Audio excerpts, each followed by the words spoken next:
Breaking news, and actually it's quite good news. Certainly good news considering what we were expecting. Bukayo Saka is out with a hamstring injury, only 3 to 4 weeks. That is so encouraging. That means it's a grade 1-ish pull/tear. Nothing too serious. Sami Mokbel coming with the news. Obviously, Sami Mokbel of the BBC has been one of the leading reporters on the Arsenal front for a little while now. Odegaard's injury not severe too, is what he's had to say. But on Bukayo Saka, that's crucial. Now, okay, he's going to miss the trip to Liverpool. That's disappointing. You want to play your biggest games. Make no mistake about it. Anfield is one of our biggest games. You want to play those games with your best players available. But we've talked about the squad. We've talked about the depth. And the bigger concern I always had was not getting through 1 or 2 games. Because as I keep saying, and I really think this is the point that really makes it, teams will go to Anfield and get something this season without Bukayo Saka, right? Because they don't have him. So there shouldn't be an expectation that we can't do anything there because we don't have Bukayo Saka. But in terms of the wider season, the impact of what you want to do over a whole campaign, Liverpool need their Salahs. City need their Haalands. We need our Bukayo Sakas. Rodri, a great example of how City lost him and things changed massively. You need your biggest players to be competitive on the biggest stage. And Bukayo Saka, if he's able to maintain his fitness after 3-4 weeks, is going to be able to play a big part, and that's the important thing. Now, 3-4 weeks means he's going to miss Liverpool. Let's work our way through the weeks, because we're starting from the time of the injury, which was at home to not Crystal Palace, Leeds. First thing in the morning I'm doing this video. So Leeds onto Liverpool's 1 week.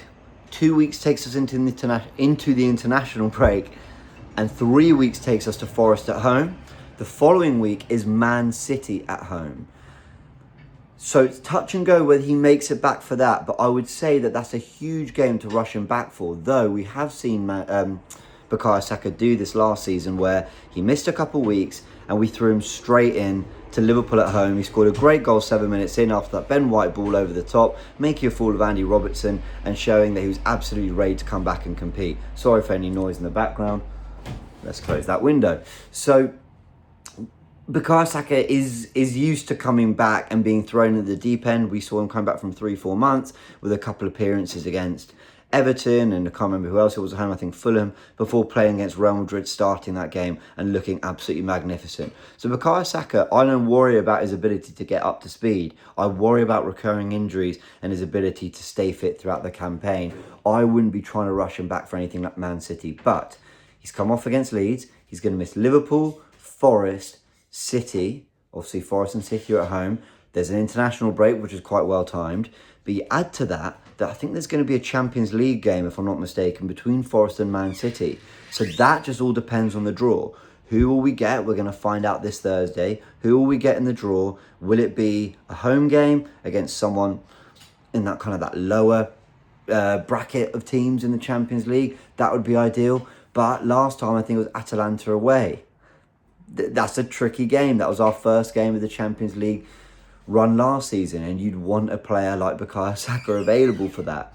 So let's see, but all of that will be answered on Thursday. We can't know. Of course, after Man City at home is Newcastle away. So what you're really looking at is, okay, it's a shame he's injured at all. It's a positive that it's only 3-4 weeks, because at one point we were all fearing it could have been 3-4 months. But ultimately he's still missing Liverpool away, City, Forest at home, City at home, and maybe Newcastle away. So it's still a nasty run to have without one of your best players.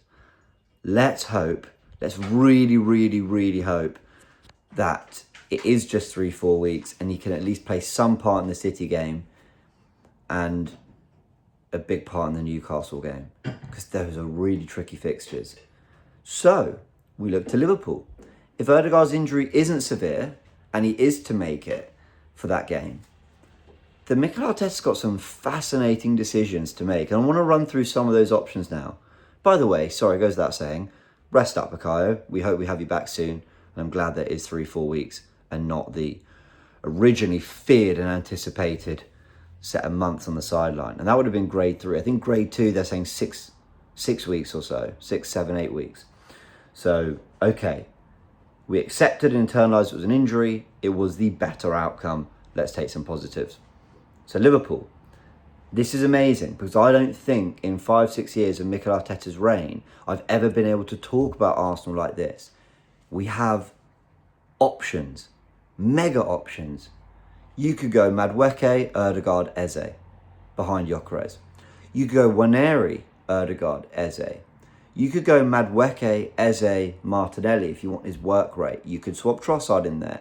You could go Waneri on the right, Eze in the 10, Trossard on the left, Martinelli on the left. You could bring on Max Dowman.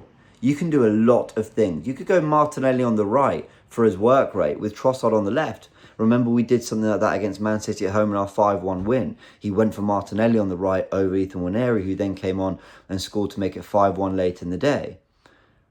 I think Madueke starts. I think that's undoubtedly what's going to happen. So do you go Odegaard and Eze? Or do you put Eze in the 10 if Odegaard isn't fully fit and then go Martinelli on the left? Do you go Waneri in the 10 because you don't want to rush Eze straight into the 11? But you've got to remember Eze did play that first Premier League game away at Stamford Bridge. So he's got some big game minutes in him already. And he played the Community Shield against Liverpool. So he's up and running, Eze. Like, he's fit. The only reason he wasn't involved on Saturday was purely because of time registering him. It all comes down to Odegaard's fitness, I think. If Odegaard is fit, I think Eze starts on the bench. If Odegaard isn't, I think there's a very good chance he's chucked in already. Because this is exactly the kind of game-breaking player you want at Anfield. When you're not going to dominate all the time, when you're not going to have full control of the game. You want someone who can do something out of nothing. And Eze's that player who might be able to give us a drive through the pitch, a little bit more quality and precision in our transition, a little bit more pace in transition too. And the opportunity to hurt Liverpool going the other way a little bit more than we hurt Manchester United. If we're going to do that, then I think it's got to be Madueke and Martinelli either side. But Martinelli will be coming into Anfield having not played a single minute of the Leeds game, and therefore have gone 2 weeks without playing a competitive game of football. Before that, it was about 70 minutes against Man United, 60 minutes maybe. Questions. Let's find out. But of course, it depends on. We know Odegaard's injury isn't severe, but we still need to know the severity of it. Is he going to be playing any part of the Anfield game? Now, apologies. I will let you know in the comment section below. I've gone through the headline that's just broken from Sammy Mockbell. As far as I'm aware, it might be touch and go whether he's playing, but I will put a pinned comment if everything I'm saying is basically been updated and actually there is confirmation as to how long he's out for. I would guess Arsenal are going to play some mind games and not really let us know whether he's going to be available or not, because that tends to be the Arsenal way. Don't let Liverpool know what's going on. But with Bukayo Saka, 3 to 4 weeks is very good news.